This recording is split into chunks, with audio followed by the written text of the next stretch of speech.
So basically, this is like this artificial box is like the living death. It's when you are consumed by the artificial reality, you're basically and constantly waking up every morning. So when you wake up in the morning, that's like your sunrise. You have the ability to rise every morning. You're literally rising back into your body to do something. What is your soul supposed to do every day? That question doesn't even get asked or answered by the majority of people in this earth plane, because we've been subjected to this illusion and this Stockholm syndrome and this physical reality, the mind control program as a whole. We've been locked into this generic version of experiencing our reality, and we say that that's it. This is just, all we're supposed to do. But you have your soul essence. This is why dreams are so not even part of our reality. Because once you start tapping into dreams, you start tapping into the non-physical reality. And it's a challenge to the system. Like, it starts to remove the physical reality system. So every morning you wake up, you have a meaning and a purpose. You have the choice to tap into something greater, to do something from your soul. If you are your soul inhabiting a physical reality, then that means that you wake up in this physical reality to do something from the soul perspective. What is that?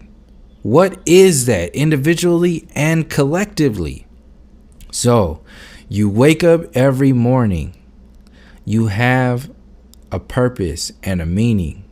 Your soul comes back into, or your soul wakes back into this experience to do something. So that's like how I'm seeing your sunrise. And then I'm seeing like the easting and the westing in reference to like the Egyptians who didn't have a word for death. They called it westing.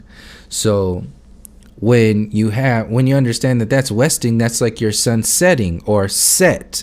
So going into the darkness, which is your next birth into whatever the next experience is. So that's a lighter version of understanding your death experience, your life and death.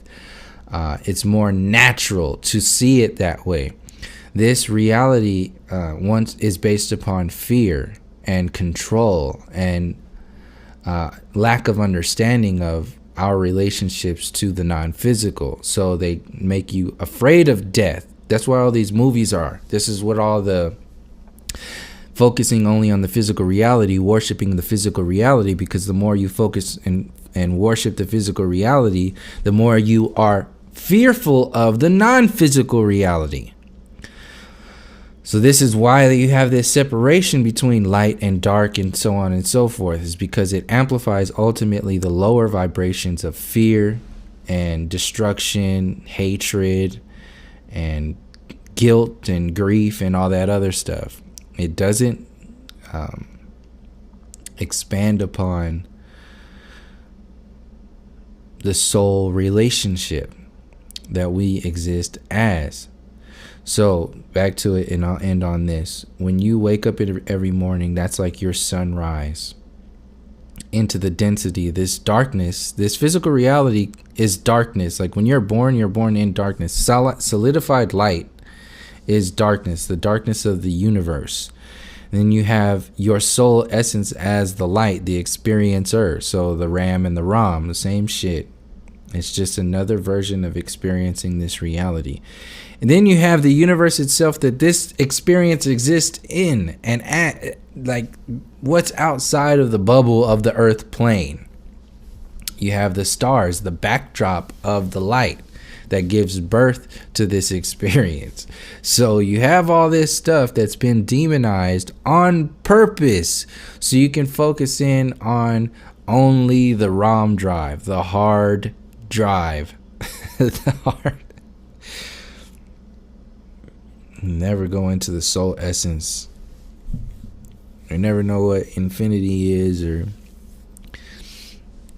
how we our meaning and purpose every day. So we're afraid of it.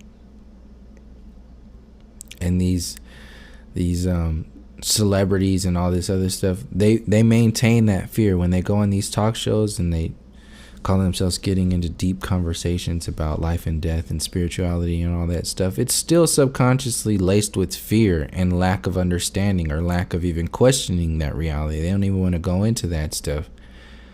And then that just gets amplified by people upon generations. So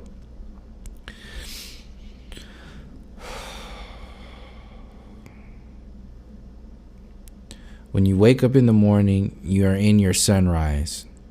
That is your easting. Every day you're easting. You're waking up every day. I don't think the Egyptians call it. It's just life, how I'm seeing it. But in reference to westing, which is your death, your sunset, your transition, that's the other version of awakening. It's your other easting. You're easting into another, or rising into another experience. But from this experience, you're westing, and you only west once. You have one westing here because you have a rising every day. And the point is, why? Why are you rising every day? Why? From a soul essence. Your soul rises every day here.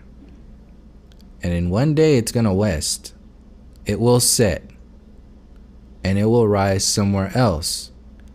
So if we don't start understanding and questioning why we rise every day, then we'll be living dead. And that's what this system is based upon. This is what the heliocentric physical planets that are out there, the dead planets, that's what that shit is. If the alignments of the planets are affecting you and in you, and they're dead, they're just fucking dead, barren planets, then you're dead. The moon is dead. The sun is a big fiery ball of scary what the fuckness, and the universe is a vacuum full of death and just no air and no water, no nothing. The only people that can survive out there are Sandra Bullock and Bruce Willis and Tom Hanks and Will Smith and all these other people. It's a fucking illusion of death to maintain the fear of life, ultimately. If you don't understand death and you fear death, then you actually fear life.